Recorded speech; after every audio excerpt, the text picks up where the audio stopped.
Welcome back to my channel. তোমার সবাই কেমন আছো? আসলে তোমার সবাই খুব ভালো আছে, তো আমিও ভালো আছি।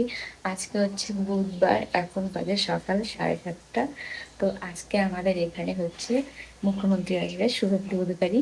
তো এই জন্য আমি আজকে ভোর 5টার দিকে ঘুম থেকে উঠে বাসি কাজকর্ম সেরে স্নান করে চলে এসেছি রান্নাঘরে। রান্নাও মোটামুটি শেষের দিকে। রান্না হচ্ছে করলা ভাজছি, ডাল বানাবো, আর তারপরে শুভকে স্কুল পাঠাবো। তারপরে বাদবাকি কাজকর্ম করে যাব শুভেন্দু অধিকারীকে দেখতে। তার মধ্যে আবার আমাদের এখানে আজকেও বিজয় মিছিল আছে। তো যেহেতু আমরা ভোট সবাই এক একজন এক জায়গায় দিই, সোনুর বাবা তুলতে দেয় আর আমরা সবাই ফুলবাড়ি ওয়ানে দিই। এর জন্য এখানে আর একটা বিজয় মিছিল হচ্ছে আজকে ওয়ানে। তো দেখা যাক কোথায় যাই, ইচ্ছে আছে দুটো জায়গায় যাওয়ার। তো দেখা যাক কোথায় যেতে পারি। তো পুরো ব্লগ দেখো, তাহলেই জানতে পারবে কোথায় গিয়েছিলাম ছিলাম, কেমন মজা হবে। আশা করি ভালো মজা হবে। তো চলো দেখতে থাকো আজকের ব্লগ। এখানে আমি রাত্রেবেলা সোনুর জন্য টিফিন বানিয়ে রেখেছিলাম। এটা হচ্ছে ম্যাঙ্গো পুডিং, যেটা আমি জীবনে প্রথমবার ট্রাই করলাম, তাও এত সুন্দর হয়েছে সে ধারণার বাইরে। যেহেতু আজকে মেয়ের স্কুলে লাস্ট ডে, এখন হচ্ছে গরমের ছুটি দিয়ে দিবে। আর দেখো আজকে সোনুকে কিন্তু স্কুল ড্রেসে না পাঠালেও চলবে, এমনি নর্মাল ড্রেসে পাঠাতে হবে, সেটাও ইয়েলো বা গ্রিন। আর সোনুর এই গ্রিন ড্রেসটা ছিল, এই জন্য পাঠিয়ে দিলাম পরিয়ে। আর সোনু তো ভীষণ খুশি আজকে। দেখো এখন বাজে হচ্ছে সকাল 10:30 আর আমি একদম রেডি। তো এখন যাব ওই বাড়িতে, কারণ মাও যাবে। তো চলো আজকের ব্লগটা দেখতে থাকো। দেখা হচ্ছে উত্তরকন্যায় গিয়ে আসি, টোটোতে যাচ্ছি। দেখা যাক বাহাদুর যেতে পারি। কত পুলিশ, বাপরে কত পুলিশ!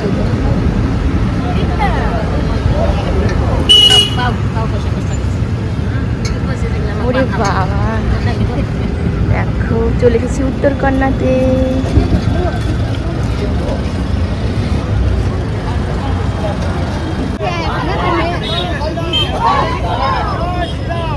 কত ভিড়!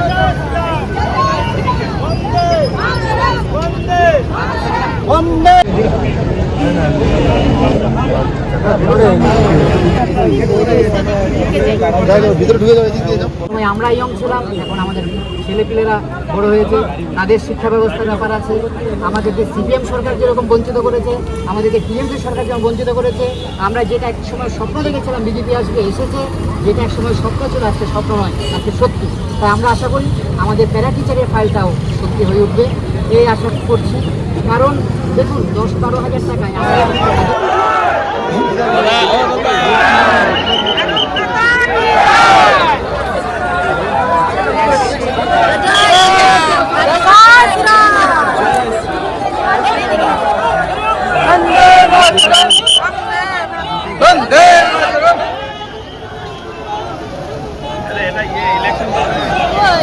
আমরা পৌঁছেছিলাম পুরো পাক্কা 11:30টার দিকে। এখানটায় প্রচণ্ড পরিমাণে রৌদ্র ছিল আজকে।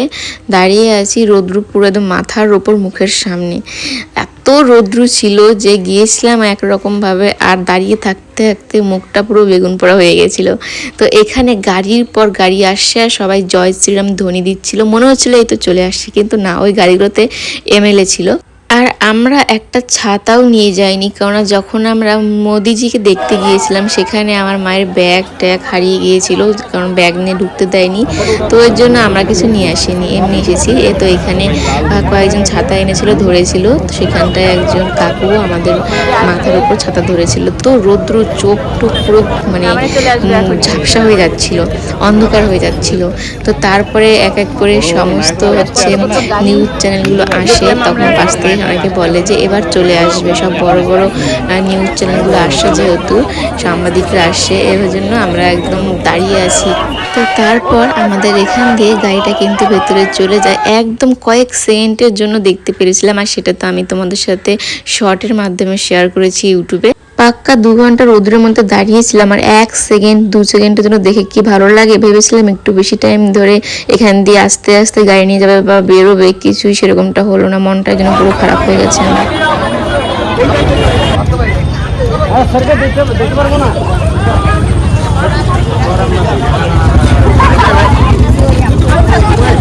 উত্তরকন্যার ভেতরে যে মিটিংটা হচ্ছে সেটা শুধু এমএলএদের সাথেই হচ্ছে, আর এই জন্য বাইরের কোনো পাবলিক ভেতরে ঢুকতে পারছে না, একদম ওই রাস্তাটা ফাঁকা, পুলিশ দাঁড়িয়ে আছে। আর এখানে দেখো আমার মুখ চোখের কি অবস্থা, পুরো 2 ঘন্টা রৌদ্র একদম মুখের সামনে থেকে ছিল, মুখটা পুরো কালো কালো হয়ে গেছে, চোখ মুখ যেন মনে হচ্ছিল পুরো ঝাপসা অন্ধকার। দেখো মুখ চোখ পুরো একদম বেগুন পোড়া হয়ে গেছে, আর এত চোখটা অন্ধকার হয়ে যাচ্ছিল। আর ওই যে এইখানটায় মিটিং হচ্ছিল, কিন্তু তারপরে হচ্ছে চোখে মুখে জল দিয়ে টোটো করে আমাদের ভোলামোড় পৌঁছায়নি, তার আগেই দেখি মানে সোনুর স্কুলের ওখানটায়, সেখানটায় দেখি যে আমাদের ফুলবাড়ি 1 নম্বর অঞ্চল থেকে বিজয় মিছিল যে হওয়ার কথা ছিল সেটা এইখানটা রাস্তাতে পেয়ে গেছি। তো মা বলেই ছিল রাস্তাতে পেলে সেখান থেকে আবার হাঁটা শুরু করব। তারপরে এই যে আমাদের পাড়ার শুধু কয়েকজনকে দেখলাম, বাদবাকি আমাদের ভোলামোড়ের, আমাদের বাড়ি তো ভোলামোড় গ্যাস গুটানের ওখানটায়, আর সবাই এদিকে ভোলামোড়, তারপরে এই আশেপাশের আর কি যারা 1 নম্বরের ভোট দেয় ফুলবাড়ি 1 নম্বর গ্রাম পঞ্চায়েতের, তো সেখানটায়। তো এ দেখো কত ভিড়, বাপরে বাপ। তবে আমাদেরটা মানে আমরা যে গিয়েছিলাম সেটা ছিল হচ্ছে রবিবার, সেদিনই আরও বেশি ভিড় ছিল। আর সেদিনকে কিন্তু মজাটা আমার মনে হচ্ছে বেশি হয়েছিল, কারণ সেদিনকার যা নাচ টাচ হয়েছিল আজকে সেরকম দেখছি না, সেদিনকারটাই বেশি আর কি আনন্দের ছিল। আজকে সবাই হেঁটে হেঁটে শুধু যাচ্ছে, আর সেদিনকার 2টো বাজনা ছিল, ডিজে আবার ব্যান্ড পার্টি, আর আজকে শুধু ডিজে। তারপরে আমাদের পাড়ার কাকিদেরকে পেয়ে গেলাম, এখানে আমার কাকিও আছে, আমার নিজের যে কাকি। তারপরে দেখি এখানে একটু দাঁড়িয়ে আর কি সবাই নাচ করছে, আর এদিকে মাকে খুঁজছিলাম, মা কোথায় মা কোথায়। তারপরে দেখি যে মা আমার পেছনে খুঁজতে খুঁজতে তারপরে আর কি পেলাম। তো ভাবো আমরা 2 ঘন্টা রোদ্রে দাঁড়িয়ে শুভেন্দু অধিকারীকে দেখে তারপরে আবার আমরা এই মিছিলে এলাম। আর আমাদের পেছনে ওই যে দাঁড়িয়ে আছে অরেঞ্জ কালারের পাঞ্জাবি পরে, উনি হচ্ছে আমাদের পঞ্চায়েত 1 নম্বরের আর কি। আর সব থেকে অবাক করা ঘটনা, ভোলামোড়ের এই ভবনটা হচ্ছে তৃণমূলের পঞ্চায়েতের ভবন।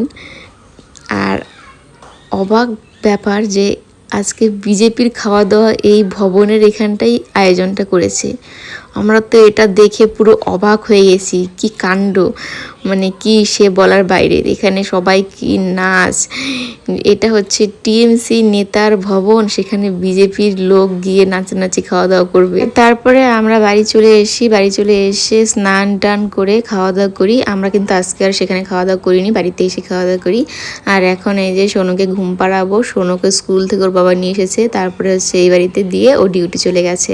এখানে একটু রেস্ট করে পরে রাত্রে মাত্র বাড়িতে এলাম, কি গরম আজকে দিয়েছে, জানালা খুলে ঘরটাকে ঠান্ডা করছি ফ্যান চালু করে, আজকে প্রচন্ড গরম। তো চলো এখন হচ্ছে রান্না বসাবো, তারপরে খাওয়া দাওয়া করে ঘুম, কারণ আজকে অনেক সকালে উঠেছিলাম, দুপুরে 1 ফোঁটা ঘুমাইনি, সারাদিন রোদ্রে ছিলাম, প্রচন্ড মানে ঘুম পাচ্ছে, চোখ মুখের তো অবস্থা পুরোই খারাপ। তো চলো আজকের ব্লগটা পর্যন্ত রাখছি, তোমাদের কেমন লাগলো অবশ্যই কমেন্টে জানাবে, ভালো লাগলে তো অবশ্যই এটা লাইক করবে, ইউটিউব থেকে দেখলে অবশ্যই ইউটিউব চ্যানেলটা সাবস্ক্রাইব করবে, আর ফেসবুক পেজ থেকে দেখলে পেজটাকে ফলো করে দিও। তো চলো টাটা, গুড নাইট, দেখা হচ্ছে আবার নতুন একটি ব্লগে, সবাই ভালো থেকে সুস্থ থাকো।